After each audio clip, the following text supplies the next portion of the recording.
అందరికీ నమస్కారము. ఈరోజు చాలా మంచి మోరల్ స్టోరీ. గౌతమ్ బుద్ధకి ఉన్న నలుగురు భార్యల గురించి స్టోరీ. ఈ స్టోరీ గౌతమ్ బుద్ధ గారు చాలా చక్కగా చెప్పారు.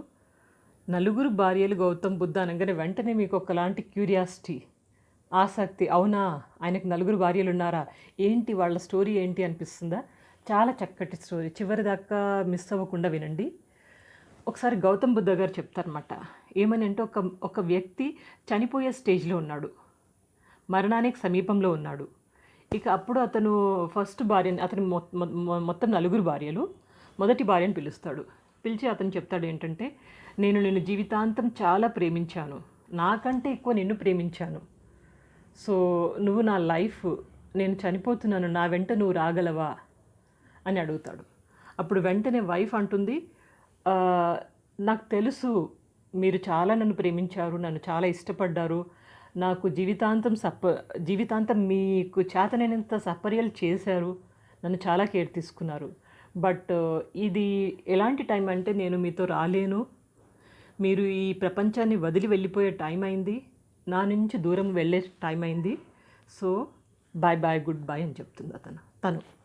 అప్పుడు గౌతమ్, ఈ మనిషి చాలా విచారవదనంతో రెండవ భార్యను పిలుస్తాడు. పిలిచి అప్పుడు చెప్తాడు మళ్ళా, నిన్ను చాలా ప్రేమించాను, నువ్వు చాలా మంచిగా ఉంటావు, నాతో చాలా చక్కగా ఉంటావని, జీవితాంతం నిన్ను ప్రేమించాను, నువ్వు నాతో రాగలవా? అప్పుడు వెంటనే సెకండ్ భార్య ఏమంటుందంటే, నువ్వు చాలా సెల్ఫిష్ మనిషివి, నీ సెల్ఫిష్ అంటే నీ అవసరాల కోసమే నన్ను ప్రేమించావు, కానీ నన్ను ప్రేమించలేదు ఎప్పుడు. సో నాకు నీతో ఎక్కువగా అవసరం లేదు, నాకు రావాల్సిన అవసరం కూడా లేదు, సో నేను నీతో రాలేను అని చెప్పేసి బాయ్ అంటుంటాను. అప్పుడు చాలా విచారవదనంతో, చాలా దుఃఖ పీడితుడై మూడవ భార్యను పిలుస్తాడు.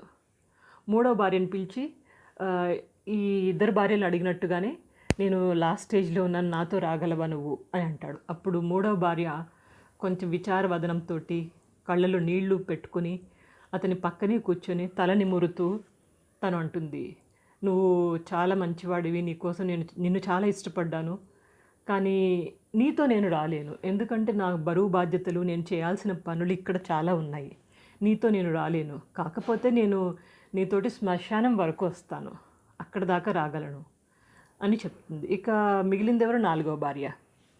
అప్పుడు ఇతను అంటాడనమాట, ఇక వెంటనే సరే ఇక నాలుగో భార్యని ట్రై చేస్తానని చెప్పేసి నాలుగో భార్యని పిలిపిస్తాడు. పిలిపించి సేమ్ అదే అంటాడు. అతను ఏమంటాడంటే నాలుగో భార్యతోటి, నేను ముగ్గురు భార్యలను చాలా ప్రేమించాను, కానీ నిన్నెప్పుడు సరిగ్గా ప్రేమించలేదు, నిన్నెప్పుడు కేర్ చేయలేదు, అసలు నిన్ను ఒక బానిసలాగా చూశాను, కానీ నువ్వు నా లాస్ట్ స్టేజ్లో నాతో కలిసి రాగలవా? నేను చివరి దశలో, అవసాన దశలో ఉన్నాను, నాతో కలిసి రాగలవా? అప్పుడు భార్య అంటుందన్నమాట, మీరు ఏమి భయపడకండి, మీ వెంబడే ఉన్నాను, నేను మీతోటే వస్తాను అని భార్య అంటుంది. ఇది నాలుగు భార్యల బిహేవియర్, యాటిట్యూడ్. సో దీన్ని మన లైఫ్లోకి అన్వయించవచ్చు. ఏ విధంగా అన్వయించాలి? ఏ విధంగా అన్వయించాలి అంటే, మొదటి భార్య శరీరము. మనం పుట్టినప్పటి నుంచి చనిపోయే వరకు ఈ శరీరాన్ని ఎంతో ఆరాధిస్తాము, దీన్ని శుభ్రంగా పెట్టుకుంటాము, దీనికి సపర్యలు చేస్తాము, దీన్ని అందంగా ఉంచడానికి ప్రయత్నిస్తాము, అండ్ దీన్ని హెల్దీగా ఆరోగ్యంగా ఉంచడానికి ట్రై చేస్తాము, దీని వెనకాలే పడుతూ ఉంటాం, చాలా ఇష్టపడతాం దీన్ని. కానీ ఒక్కసారి మన ప్రాణం పోయిందంటే ఇది ఎక్కడికైనా పనికి వస్తుందో? ఎక్కడికి రాదు. సో దీన్ని ఇంట్లోంచి బయట పెట్టేయడము, ఇక వెంటనే శ్మశానానికి తీసుకెళ్ళి తగలబెట్టేయడము, ఇది దీని కథ. సో ఇది మొదటి భార్య. రెండవ భార్య అంటే ఫార్చ్యూన్, అంటే మనకి మెటీరియలిస్టిక్ థింగ్స్ ఉంటాయి చూడండి, పేరు, ప్రతిష్ట, ఒక గొప్ప పొజిషన్లో ఉండడము, 10 మందిలో బాగా పేరు తెచ్చుకోవడం, మంచి పొజిషన్లకు ఎక్కడము, ఇది రెండవ భార్య. ఇదన్నీ వీటి గురించి రెండవ భార్య ఏమని చెప్తుంది? నువ్వు చాలా సెల్ఫిష్, నువ్వు చాలా నీ అంత నువ్వే ఇష్టపడతావు నన్ను, అంతేకాని నా కోసం ఇష్టపడలేదు, నువ్వు చాలా సెల్ఫిష్వి, బాగా నీకుగా నువ్వు ఆలోచించావు, కానీ నన్ను ఇష్టపడలేదంట. ఈ పేరు ప్రతిష్టలు అవన్నీ మన సెల్ఫిషే కదా, మన కోసం మనం చేసుకున్నవే, కాబట్టి ఇవి ఎప్పుడు మన వెంబడి రావు. మనము మన కోసం చేసుకున్న కథలన్నీ ఎప్పుడు వెంబడి రావు. ఇది సెకండ్ వైఫ్ కూడా అదే అంటుంది, నేను నీతో రాలేను. ఇంకా మూడవ వైఫ్ ఎవరంటారా? మన ఫ్యామిలీ మెంబర్స్, రిలేటివ్స్, బంధువులు, ఫ్రెండ్స్, దోస్తులు, వీళ్ళు ఏంటంటే మనతో ఉన్నంతకాలం చక్కగా ఉంటారు. మనం చనిపోయిన యొక్క బాధపడేది వీళ్ళు, అండ్ చాలా బాధపడి ఏడ్చేది వీళ్ళే. కానీ ఇది కొంతకాలమే. వీళ్ళకి ఎలా అంటే వాళ్ళ యొక్క బరువు బాధ్యతలు వాళ్ళు చేయాల్సిన పనులు ఉంటాయి కాబట్టి వాళ్ళు మనతో రాలేరు. ఒకటి ఏం చేయగలరంటే వాళ్ళు మనతో పాటు శ్మశానం దాకా రాగలరు. అక్కడ దాకా వచ్చి కొంచెం విచారవదనంతో మనం పోయామని దుఃఖితులై ఉంటారు. ఎంతకాలము? వారం, 10 రోజులు, నెల. ఇప్పటి కాలంలో చూస్తే కనుక ఒక 2 రోజుల్లోనే మర్చిపోతున్నారు. నెక్స్ట్ డే నుంచి నార్మల్ అయిపోయి తిరుగుతున్నారు.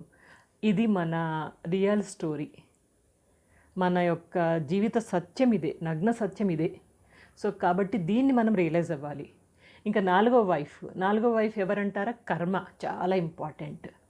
కర్మ అంటే మనం చేసే పనులు, ఎలాంటి పనులు చేస్తున్నామో, మంచి పనులు, చెడు పనులు, 2 కర్మలే.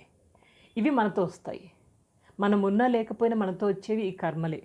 సో అందుకని మనం ఎప్పుడైనా గుర్తుపెట్టుకోవాలి, మంచి పనులు చేసి మంచిని మనతో పాటు తీసుకువెళ్ళాలి. ఇది మనకి స్వర్గమా నరకమా అనే ద్వారాలను చూపిస్తుంది. మంచి చేస్తే స్వర్గానికి, చెడు చేస్తే నరకానికి. ఇంకొక నెక్స్ట్ లైఫ్, వచ్చే జన్మలో కూడా మనము బాగా ఉండాలా, బాగుండకూడదు, ఎలా పుట్టాలనేది ఈ కర్మలే నిర్ణయిస్తాయి. సో కాబట్టి మనం చేయాల్సిందేంటి? కర్మల్ని కూడా మనం చాలా కేర్ తీసుకోవాలి. ఇది మొత్తం నలుగురు భార్యలు 4 విధాలుగా ఉద్దేశించి చెప్పాడు. మొదటి భార్య బాడీ, శరీరము.